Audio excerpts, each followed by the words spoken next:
Assalamualaikum warahmatullahi wabarakatuh. Alhamdulillah pada kesempatan kali ini Forum Pengurangan Risiko Bencana Kabupaten Sampang hadir melalui platform digital YouTube.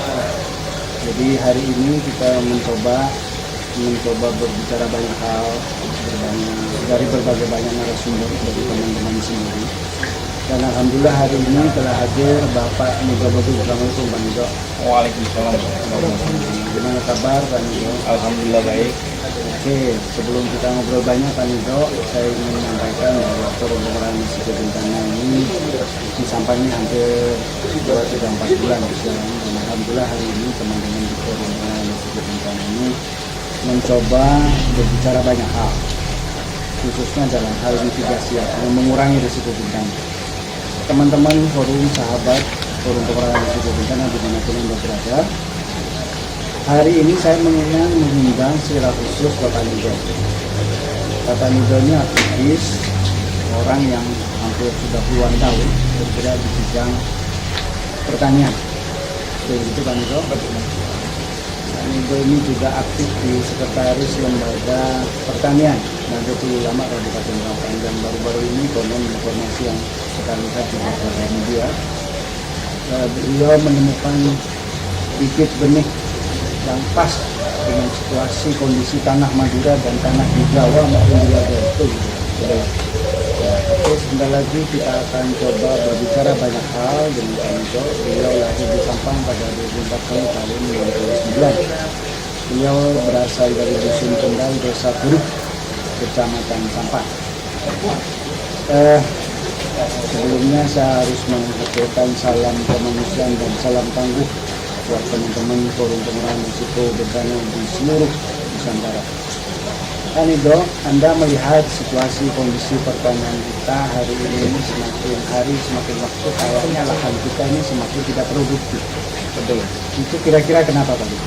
Ini karena ada beberapa hal, karena kondisi tanah kita itu sudah kritis. Ibaratkan pada tubuh manusia, kondisi tanah kita itu sudah kena penyakit komplikasi. Ada komplikasi juga ya, ya. kalau tanah itu. Di antaranya ya pH tanahnya, kandungan pH tanahnya itu sudah rata-rata asam di angka 5. Harusnya kalau normal bagus. Kalau normal itu di angka 6 sampai angka 7. Nah, itu kondisi normal. hari ini Di angka tanah 5. kita ini gimana? Asam banget, dan juga di sana itu kandungan si organiknya itu rata-rata cuma ada 1%. Berarti produktivitas pertanian kita kurang bagus.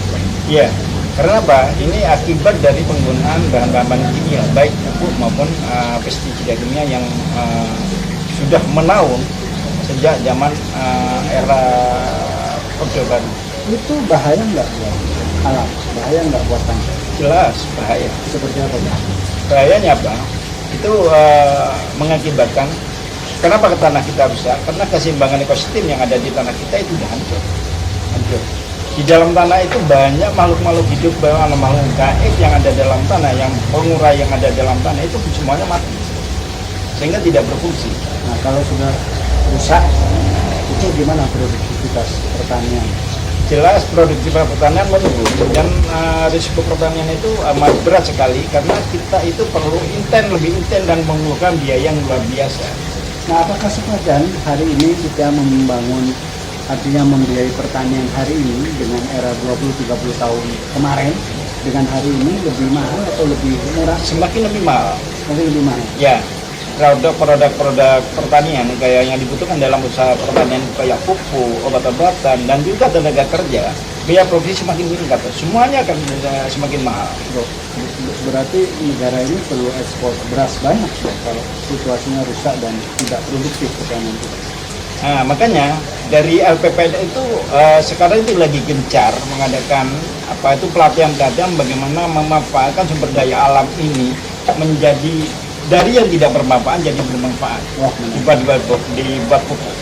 Berarti tanah kita yang sudah nggak bagus bisa dibikin bagus lagi Pak Nigo? Insya Allah seperti itu. Dan caranya gimana Pak Nigo? Kita menggunakan limbah-limbah membuat pupuk organik, baik dari limbah ternak maupun limbah-limbah tumbuhan.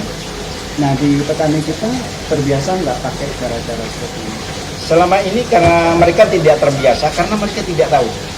tidak tahu atau kurang sosialisasi, padahal informasi TV, berita, radio, handphone ini sudah di mana-mana. Iya, mereka itu bisa melihat menangkap dari itu. Tapi mereka itu cara mengolah yang benar itu bagaimana? Selama berapa tahun kita tidak tahu bahwa sebenarnya kita bisa mengolah dengan kekuatan alam di kita kira-kira. Sampai saat ini setelah saya terjun di beberapa pelosok, beberapa petani di tingkat bawah, mereka itu tidak ada yang mendidik mereka untuk mengolah itu semua. Tapi ketika dikasih tahu, Alhamdulillah setelah dikasih tahu mereka itu berapa petani yang sudah dididik, dilatih oleh kami dari LPPN itu semuanya itu sudah mau berubah. sekarang agak bergeser Iya. pembicaraan kita. Kita hari ini kondisi semakin kesini ini bencana itu ada di mana-mana. Iya. Saya pikir juga teman-teman petani kita di Madura, khususnya di sekitar kita ini juga punya dampak dan terpapar. Kemarin kita sering kebanjiran. Gimana teman-teman petani ketika kena banjir sawahnya, apa ada ganti rugi atau ganti untung atau ganti apa? Selama ini petani yang kena dampak banjir, alhamdulillah sampai saat ini pun belum pernah dapat ganti rugi. Belum pernah dapat ganti rugi. Kalau didata setiap kali ada bencana, banjir maupun kekeringan selalu didata. Tapi alhamdulillah sampai saat ini belum pernah dapat ganti rugi. Walaupun benih atau ganti pupuk atau ganti apa gitu. Alhamdulillah belum. Selama berapa tahun itu terjadi atau belum pernah sama sekali? Dulu di zamannya kalau nggak salah di zamannya Pak Nur Cahya, di era Pak Nur Cahya ini masih ada itu ganti benih. Oh ada. Ada. Hari ini sudah ada. Selama ini sudah tidak ada lagi. Berarti hampir 10-15 tahun. 15 tahun. Itu kenapa tidak? Padahal saya pernah mendengar ada asuransi tani dari itu. Asuransi tani pernah saya lakukan dan saya pernah mencoba satu kali, itu agak ringan dan pernah ngeklaim kita mendampingi petani dari kelompok tani di Desa Panggung bisa dapat. Tapi ke belakangan ini pengurusannya lebih ribet lagi. Petani itu kan nggak mau ribet. Oh, kasihan ya teman-teman petani ini. Sudah semakin mahal biaya pengolahan, tapi ketika ada bencana mereka tidak mendapatkan ganti rugi. Betul. Nah, sekarang bicara seperti itu sudah berlangsung 10-15 tahun. Apakah semangat orang bertani dengan situasi seperti ini masih kuat? Alhamdulillah masih kuat dan alhamdulillah kami selalu memberikan semangat bahkan dengan inovasi baru. Inovasi baru seperti apa? Sekarang dari kami dari LPPN itu mengandalkan ini dan pengenalan pemberian gratis pupuk organik cair yang dilakukan oleh PPN. Itu dibikin sendiri, Buat sendiri, dikasihkan pada petani. dan bahan bakunya ada di sini. Semua bahan baku ada di Sampang, Gampang dibikin. mudah dan murah. Tapi bukan murahan. Sekarang itu proses pelatihan seperti itu sudah jalan berapa titik atau berapa kecamatan, berapa desa? Ini untuk Kecamatan Sampang masih terfokus di 4 desa, 4 kecamatan. Dan rencananya mau selesai. Target kami itu seluruh kecamatan kita bikin semua dan bikin petani itu menciptakan pupuk-pupuk sendiri. Semua petani biar ngerti. Oke, tanya dok, geser lagi bahwa kita ini ketika musim hujan itu kebanjiran. Ketika musim kering ini kemarau banjir. Ini terjadi di hampir seluruh areal kita. Apakah ada sih pemikiran dari teman-teman petani, sumber pemikiran sebenarnya tanaman yang cocok dan tepat sehingga ketika musim kemarau kita tidak kepanasan, sehingga ketika musim hujan itu juga nggak kebanjiran atau minimal air tidak langsung ke sungai, air tidak langsung ke laut. Kira-kira ada nggak teman-teman diskusi ngobrol tentang itu? Sementara ini dari orang-orang petani belum pernah nyampai pemikiran yang saya. Cuma menurut pemikiran saya ini ada beberapa hal yang menyebabkan seperti itu. Satu, yaitu karena gundulnya hutan-hutan yang ada di hulu sana. Nah, solusinya bagaimana? Solusinya baru menurut pendapat saya pribadi. Ini saya bukan dari orang, tapi saya pribadi itu berikan penghijauan kembali di wilayah sana dengan tanaman-tanaman keras yang berbasis buah-buahan. Contohnya kita umpamanya di wilayah satu wilayah itu banyak nangka. wilayah nangka. Itu bagaimana di wilayah itu dikembangkan nangka khusus di wilayah itu. Karena apa? Kalau berbasis buah-buahan, semakin besar pohon itu, maka akan semakin sayang karena itu bisa mendatangkan nilai ekonomi. Jadi sempat berbicara tentang penanaman di daerah hulu, itu maksudnya gimana? Penanaman tanaman keras di daerah hulu itu jangan hanya difokuskan pada tanaman jati, akasia dan tanaman yang sejenis itu, tapi lebih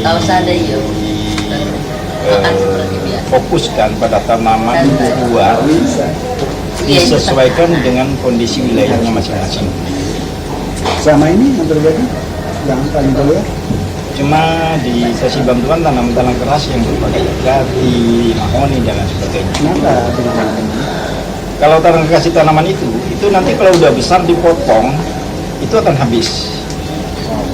Jangan mulai dari nol lagi. Dan ini butuh waktu yang lama. Sampai 3-4 tahun sampai 5 tahun. Baru. Tapi kalau tanaman buah-buahan, semakin besar pohon buah itu sendiri, maka dia itu akan menghasilkan nilai ekonomi yang benar.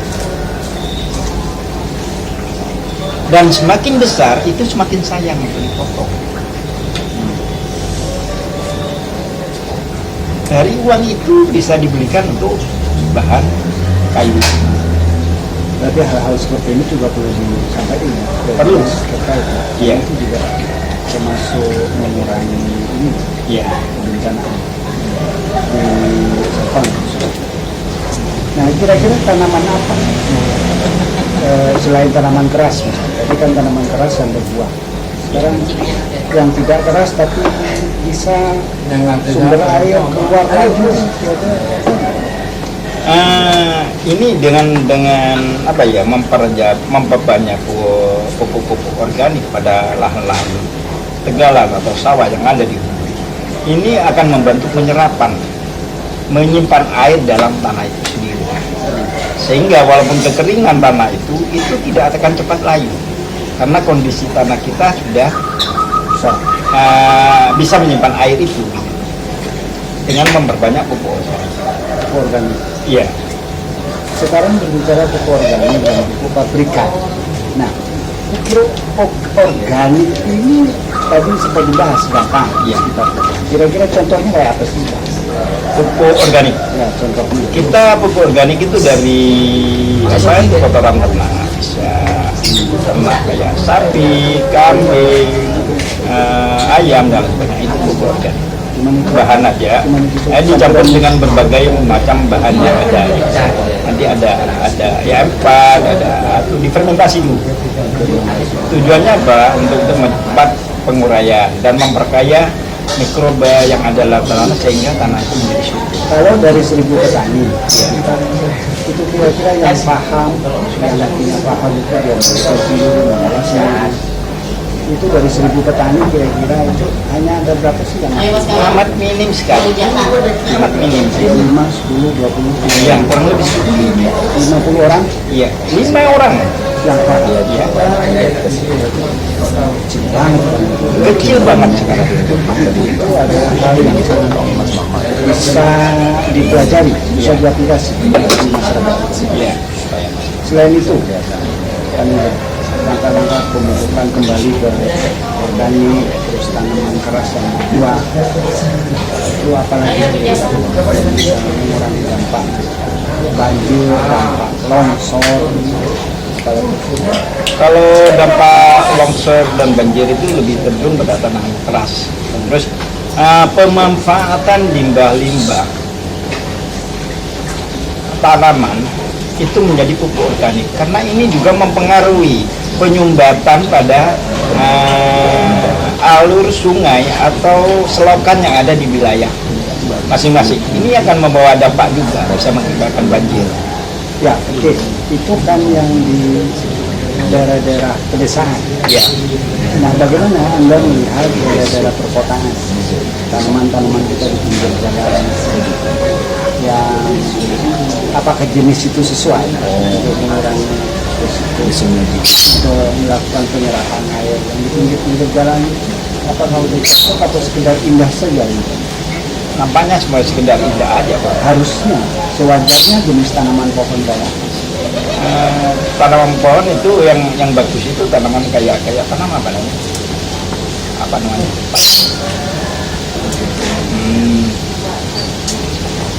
artinya tanaman ini juga jenis-jenis tanaman yang kira-kira kalau ditanam di pinggir-pinggir jalan itu mengurangi dampak bencana. Contoh misalnya yang aku ingat kalau di Surabaya nggak jauh-jauh ada jenis tanaman yang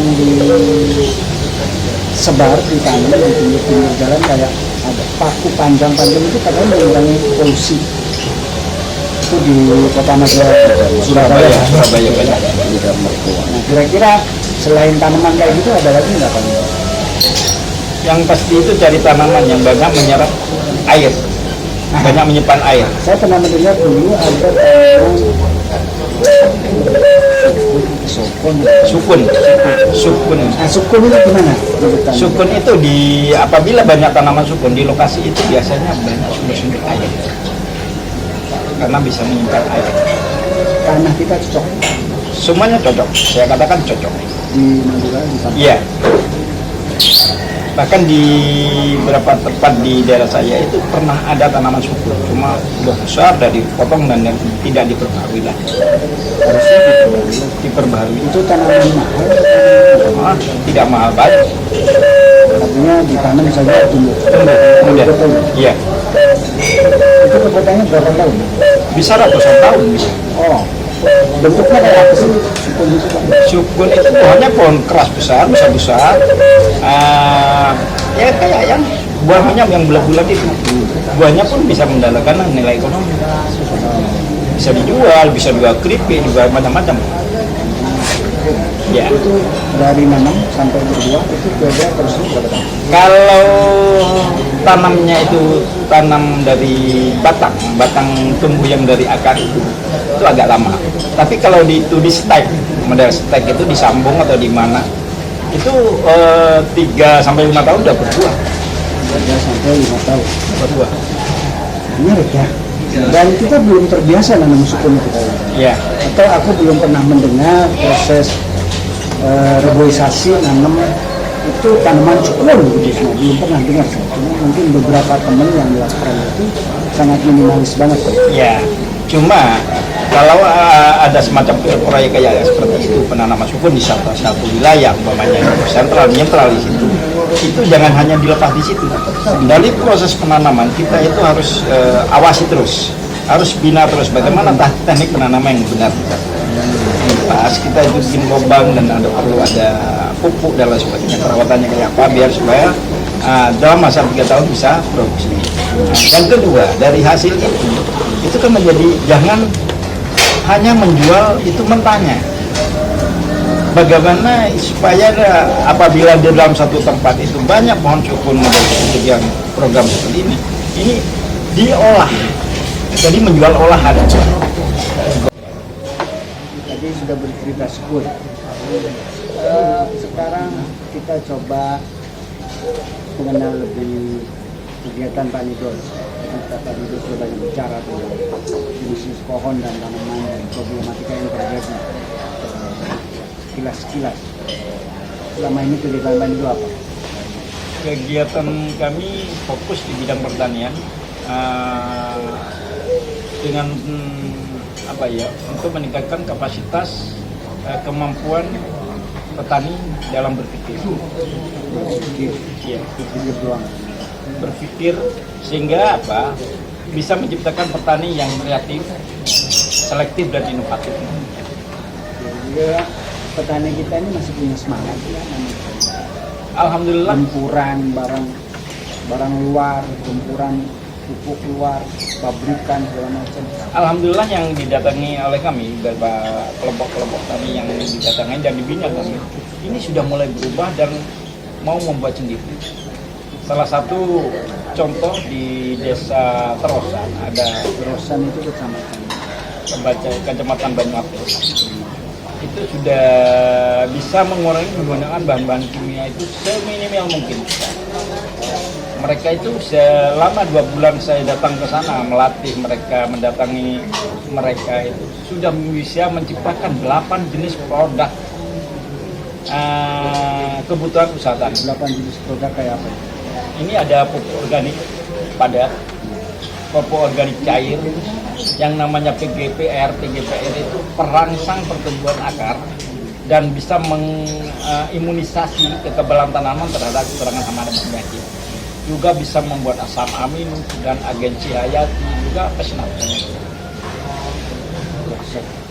Kayak aku dengar kemarin Pak Nito dan teman-teman memproduksi atau menemukan bibit benih tadi.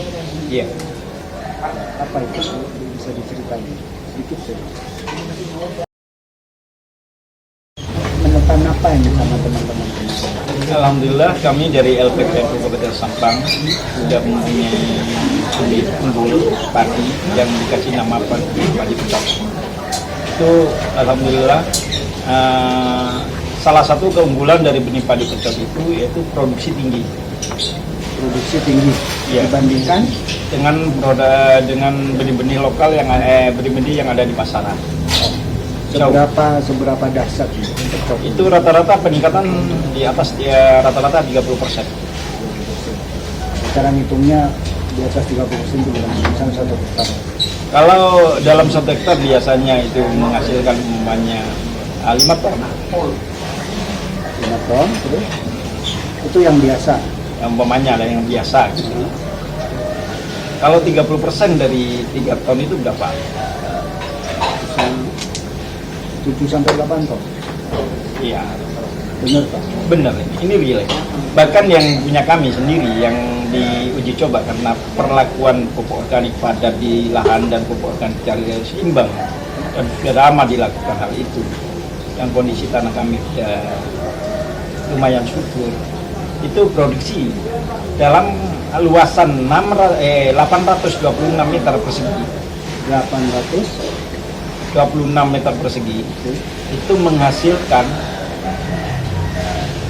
1 ton 18 kilo. 18 kilo. Jadi dalam 1 hektar itu bisa menghasilkan 12 ton lebih. Ini nyata. Iya. Wah, enggak. Bukan. Iya. Sudah dihitung, sudah ditimbang, Sudah. sudah dilakukan penelitian oleh Sudah. pihak terkait. Nah, kalau pihak terkait, alhamdulillah untuk Sampang belum ada yang peduli. Belum ada yang menengok. Nah, gimana? Pak? Walaupun mereka itu sudah tahu, mendengar berita itu. Ya, bahwa ini ada potensi, nih tadi bagus, produktivitasnya tinggi, bisa bersaing dengan benih-benih yang made in lokal. Kenapa tidak melihat yang tidak dilirik oleh Pak Bra ini? Dikembangkan, dijaga. Ya mungkin pola pikir mereka beda. Kalau tujuannya ingin membangun Sampang ke depan yang lebih baik, hebat dan bermartabat, saya yakin setiap ada potensi temuan kayak gitu yang bisa meningkatkan kesejahteraan masyarakat, ini akan diburu. Dan alhamdulillah Sampang tidak memburu dari beberapa kabupaten lain sampai berbondong-bondong datang ke sini. Kabupaten kota, maksudnya main ke sini. Iya, dari kabupaten lain di Jawa Timur udah main ke sini, bahkan ada yang dari Jawa Tengah. Hanya ingin tahu produktivitas dan kenyataan real yang ada di lapangan padi pecel. Dari luar Madura, Ini dari luar Madura. luar Jawa.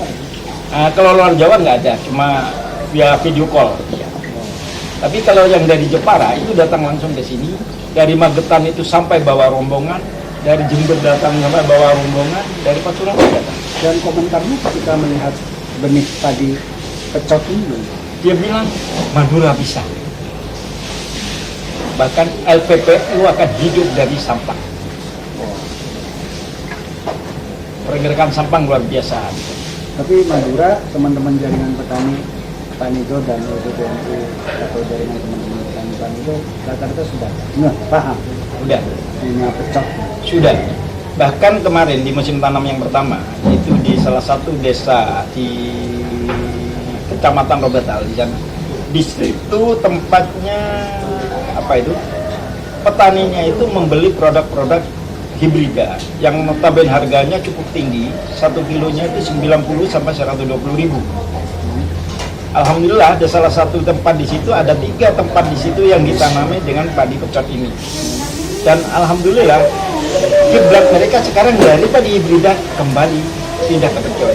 Bahkan di sana bukan dikenal dengan padi pecot, tapi dikenal dengan padi NU. Nah sekarang begini Bang Edo, ini saya pikir ini potensi besar dari teman-teman Tanito, PNU. Potensi ini harus dijaga dan dirawat. Apakah ada inisiatif untuk menginformasikan hal ini secara resmi kepada dinas pendidikan? Karena ini kan ini produk lokal banget. Intinya gini Pak, saya itu tidak mau nebis-nebis mereka itu atau melabel saya atau menilai saya. Saya bukan menilai mahal, tidak. Biarlah ini berjalan secara alam. Intinya gini, karena mereka itu pejabat. Setiap pejabat itu sendiri dia punya tugas. Kalau di bidang pertanian otomatis perlu ada kepedulian dengan bidang pertanian. Kalau ada temuan satu teknologi di salah satu tempat wilayahnya, secara otomatis beliau itu wajib hukumnya mengupload itu semua. Ya. Oke, sahabat forum pengurangan risiko bencana, kita sudah mencapai titik mau akhir dan kita sudah banyak hal dekat dengan Tanito. Kebetulan Tanito Mudin ini salah seorang giliat petaninya besar dan beberapa kegiatan sosial beliau hadir bersama teman-teman. Nah, Tanito, saya ingin closing statement di rumah, khususnya dari kacamata petani kaitannya dengan pengurangan risiko bencana khususnya di Sampang.